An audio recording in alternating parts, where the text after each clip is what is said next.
Hey guys, welcome to my page. So I wanted to make a video to kind of go over and explain what a custom subwoofer enclosure is and why someone might want to get one.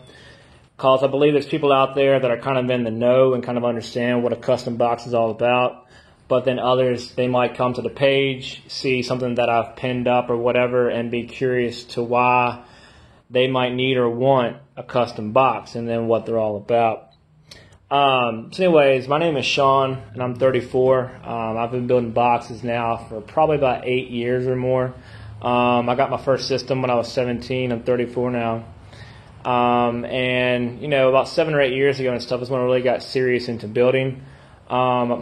Basically and stuff, when I first started out in audio, I would be that guy who would just hook up stuff in his car and then it would play and it'd be good to go. And then I ran into the common issues that most people have, you know, blowing subs, burning up wires, blowing amps, whatever. And then, you know, I was wanting to know why that was happening. So then I started to research and I learned more about just how everything works in audio. And through that, I learned a lot about subwoofer enclosures. And then where I have a natural tendency to want to help people out and explain and kind of teach and all that kind of stuff, you know, that led me to where I began to understand more about boxes and all myself. What I would do at that point is that I got into building, say, a 6th order for somebody, or a T-line for somebody, or a 4th order for somebody. And then through helping out others, I was learning in the process, and then that's kind of where I got to where I am today. And then I've been doing this now for years. And of course, you know, every box, you know, you continue to grow and learn and experience. But anyways, I wanted to kind of explain what a custom box is. So the first thing that I do when I meet someone, you know, someone messages me, whatever, is I will get a hold of them and stuff, and I will ask them, what kind of music do you play? What are your output goals? What do you listen to? What do you want to expect out of this system? And so by that I mean, do you want to get really low, really loud? Are you just playing everyday music? Are you playing rap? Are you playing rock? Are you playing older music, newer music, whatever? And then based off of that, then I want to know the subs you're running and then also the power that you're running, because your subwoofer box does two key things. There's two main reasons why you have a sub box in your car. The first one is to physically hold your subs. You know, they're going to support your subs. But by supporting your subs doesn't just mean keeping them from flopping around in the trunk. You're also supporting them physically based on how much power they're seeing. Because as your subs play, you're sending the AC current through the coil of that sub through a magnet. And by however that sub travels back and forth, you're going to need support within that enclosure, be it a sealed box, ported enclosure, whatever. And so the box can't be too large, but it also can't be too small. And so the enclosure is going to physically support the subs based on what it needs, what it calls for, in relation to the power that it's seeing. The second thing that it's going to do is it'll affect the response of the sub.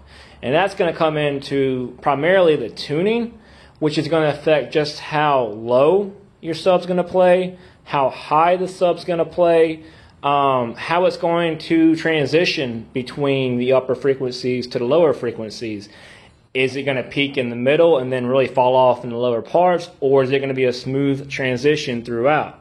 You know, what are your goals? If you're SPL and you want to hit high numbers, something that's peaky is probably better for you. But if you just want to listen to everyday music and you want something that sounds really good and smooth and clean, then you want more of a flatter response. And so the enclosure is going to play every part into that based on the volume, the tuning, the port area, the support for the sub. That'll reflect the control over your subs, which will affect the sound quality, how punchy, how responsive they are. So your box is super duper important in trying to best meet the sound you want. Also with a custom box, you know, sometimes when you order an enclosure or you get whatever you get out of the store, they're already cut to a certain size.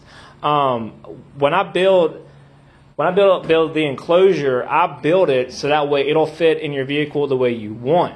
Also, it's really important to have your subs and the port to unload off of a surface and to have plenty of clearance within your car, trunk, SUV, whatever it is. So the placement of your speakers and the placement of your port is all very important too. When you get a prefab, it's just wherever it's going to land up in your trunk, which may or may not be ideal. Lastly, it's also about the wood that you use. Back in the 90s, a lot of people would use pressed wood, that particle board. And back in the 90s, when people only ran 200, 400, 500 watts max, because you didn't have like today where people are running 6,000, 10,000 RMS setups. Back in those days, particle board was strong enough and was good enough. Later on, MDF kind of came into the scene, and that is better than particle board, but it's very heavy, and it's really not that strong for as heavy as it is. And so it's really not ideal. Plus, if it ever gets wet, it falls to pieces. It's like a clipboard, just thicker. So what I use is Baltic birch, and that's kind of the standard nowadays. And if you look at this wood here, you can see, get out here into a better spot. The reason why Baltic birch is superior to anything else, and why it's better than, say, the wood that you'll get at Lowe's and Home Depot, the wood that's at Lowe's and Home Depot it has a nice veneer finish on the top and the bottom, but then the inside is basically filler. It's pine, it's glue, it's cheaper wood, it's whatever they want to use to fill the inside of that wood with. Whereas the Baltic birch here is just straight layers. Layer after layer after layer. And when they make wood, they take a tree log and they just shave off layers, and then they flatten them out and they glue them and then they press them together. And so that is true wood that is pressed together to form that wood. So it's very strong, it's very dense, it's very true, it's void free, it's flat. And also, where I stain all of my enclosures, they also tend to be very, very light in color. So then they pick up stain very well. They offer a great finish. They look really, really good and really clean. So by me using this wood here, that just provides a lot better strength for your enclosure. And the reason why that matters is because if your enclosure has any flex at all, any flex, what you're doing is when you are playing your sub, you are generating a sound wave that is going to fire into the car, out of the port, all that. And then any energy that gets wasted by flexing your box is going to be wasted in that wood versus creating a stronger wave and then more output, more bass, louder output in your car. So it's very important that your box is as strong as it possibly can be. That's why I use Baltic birch. It's definitely superior to anything else that I've ever used before. So there again, to wrap up, it's really important because of the sound you want to best meet your needs, to best meet your goals, to fit a certain space. Like I had a guy years ago that had a newer Camaro, and the guy wanted to run a pair of 12s ported in the back of his Camaro. Well, there was no way to have just fit a box into this guy's trunk. So I had to physically build an enclosure in 3 pieces, and then I put it together in his trunk in 3 pieces, fastened it together inside the trunk, and then bam, he had 4 cubes net at 35 hertz for a pair of 12s, custom fit into a Camaro. You couldn't buy a box or anything and just slide one in there into that Camaro. It would have never happened. So, you know, sometimes you do need something a little bit different. Just like I did a box stuff, and I got a picture on the page of a guy with a single cab truck, and I made a ported enclosure for him for a single 12, and I had to extend the port out, and it had to be super duper skinny to fit behind his seats. But, you know, that's what it's about. It's about someone wanting a certain sound, a certain goal, a certain solution, taking up the idea and then making that a reality and then building that for somebody. So that's what it's all about. So why not a prefab? There again, something that you can just buy online. Well, for one, there's a ton of different subs on the market. And a prefab is going to be more of a one-size-fits-all. And if you know anything about sound and subs and everything on the market, you know that there is no one-size-fits-all box for everybody. Because the tuning is going to affect your response, the volume of that box in relation to the power that it's getting to the subwoofer, that'll affect its support, how it plays, how it responds, how punchy it is, how responsive it is. And so the volume, the port area, and the tuning are all crucial in meeting what your sub needs, but also the kind of sound and output and response that you want. And if you just go get a whatever box, prefabs, for one, they tend to be smaller in size. And the reason why is so that way they can fit in most vehicles. And by being smaller in size, they're going to hold back output. They tend to be tuned higher because a higher tuned port is a shorter port, which thus takes up less room within the box, so that way the box can be smaller. And also, by tuning higher, it gives a higher peak, so that way the subs are quote-unquote louder. But when you tune too high, you have a drop-off. Basically, if you're going to be playing your subs in a ported box, you begin to lose support, and you really don't want to play 5 hertz or more below your tuning based on volume and port area, of course. But around 5 hertz below your tuning, you're going to begin to lose output, but also support. So if you run a prefab that's tuned in the high 30s, low 40s, it might get really loud, but it's going to fall flat on its face in the lower 30s, upper 20s. And if you're the kind of person that plays a lot of rap, low-end music, and then you're running a prefab that's not only small, lacks port area, lacks output, and is tuned really high, it's not going to sound the way you want it to sound. Now, that leads me into another topic here. What happens is people who run a prefab say that, you just don't know any different, know any better. The problem is that people will then turn the amp up. They will feel like they need a bigger amp. They feel like they need more power. They feel like they need to run the amp at a lower impedance. They feel like they just need bigger subs.